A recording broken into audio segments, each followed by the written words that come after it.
a lawyer over in San Jose. And he can tell you a little bit more maybe about what he does with the Grammy Foundation, but his practice concentrates on intellectual property and business matters related to creative artists and media-based companies with a focus on, and this is just classic, because as I read this, please think about all the things your music students could be doing in the music industry. These are all the jobs that are out there for musicians, and they don't realize it, but there is computer software business, media and technology in the digital internet environment, recording, production, publishing, multimedia and internet web-based productions, digital distribution, licensing, marketing, copyright and trademark matters, merchandising, sponsorships, film, television, video production, scoring, soundtracks, and on.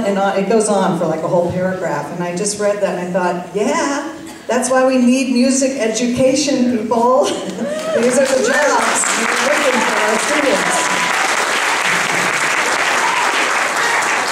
And his clients include record labels, music publishers, book publishers, traditional and internet-based media, production technology, webcasting, such a big market right now on the internet, recording artists, writers, producers, managers, authors, software designers, and multimedia product and website developers. He's also a co-author of The Musician's Guide to Copyright and Musician's Business and Legal Guide. Please welcome Mr. Ned Hearn.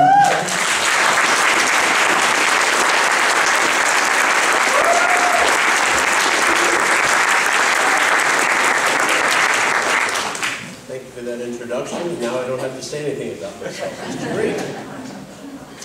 I'm really pleased to be able to be here, both as a representative of the NARIS Grammy Foundation and of the San Francisco chapter of NARIS, and maybe most importantly to me as a community member, because I live in town. It's about 4 miles away from where we're standing. And so it's really a charge for me to be able to be here, to be able to share with you this incredible opportunity and success story, actually, for the students and for the parents of the students and the faculty, and for Beth and the other contributors and the faculty who've made this happen. Actually, my son is a teacher in the area. He teaches up at SLB High School.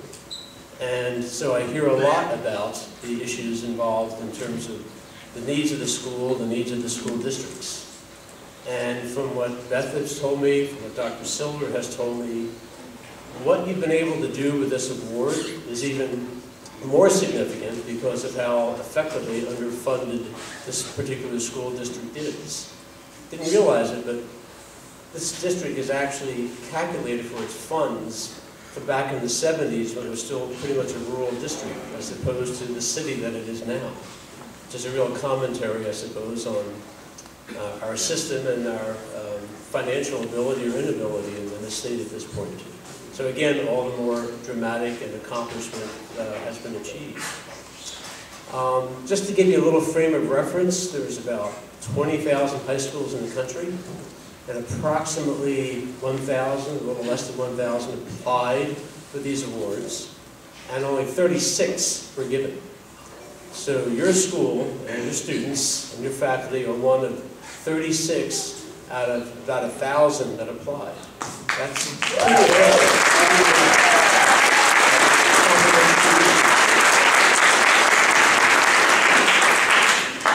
And what this award basically recognizes is the efforts that have been made by the school, in this case in particular Scotts Valley High School, to keep a music program going, to provide music capacities and school and skills and trade opportunities to the students from music.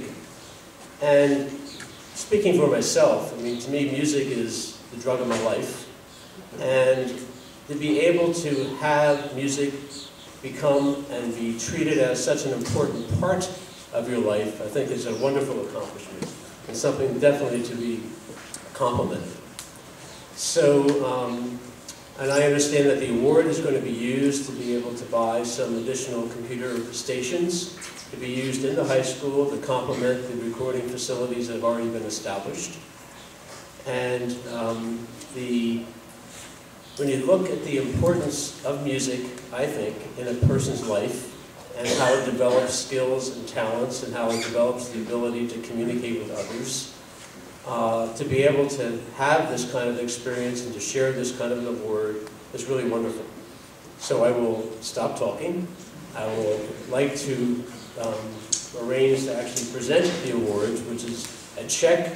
I gotta be able to even mention the amount. No. It's a check for $5,500, which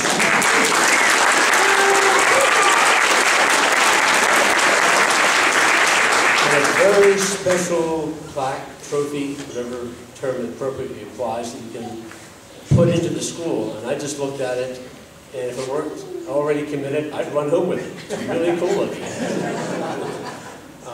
Let me just say who's going to come up. Yeah, we need some folks to come up.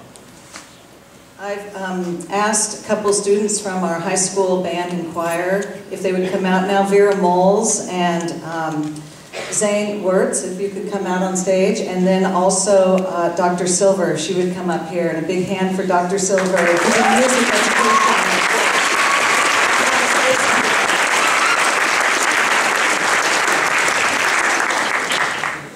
Thank you. Just briefly, while the trophy is coming out in the check, I arrived in the school district about 6 years ago, and my first day was the beginning of October.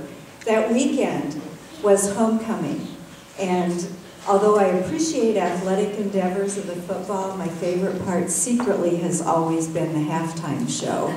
So imagine my surprise when it was time for the halftime show, and I'm waiting for the marching band, and someone says, there is no marching band.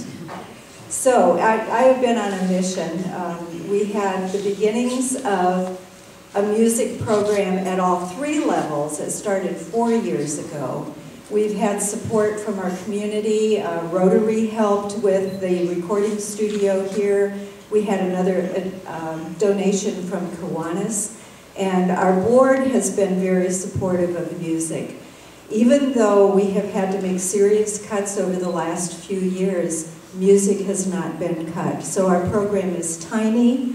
Now with Beth, who's coming with her own background in recording and composing, working with GarageBand at the middle school, moving that up to the high school, and then there's a program they can also move on to at Cabrillo College if they're interested. I think we have the foundations of a program that will continue to grow. I'm very appreciative of the Grammy Foundation for this award, and also very much appreciate Beth Hollenbeck, who from the day she set foot on this campus has just been hustling to build the program and to build funding for it. So I think we should all applaud Beth.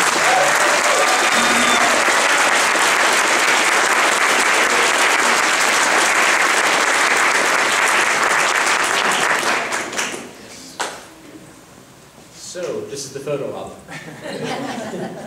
I'm delighted to present both the check and the award. The award's really cool looking. To the faculty and to the students, you've all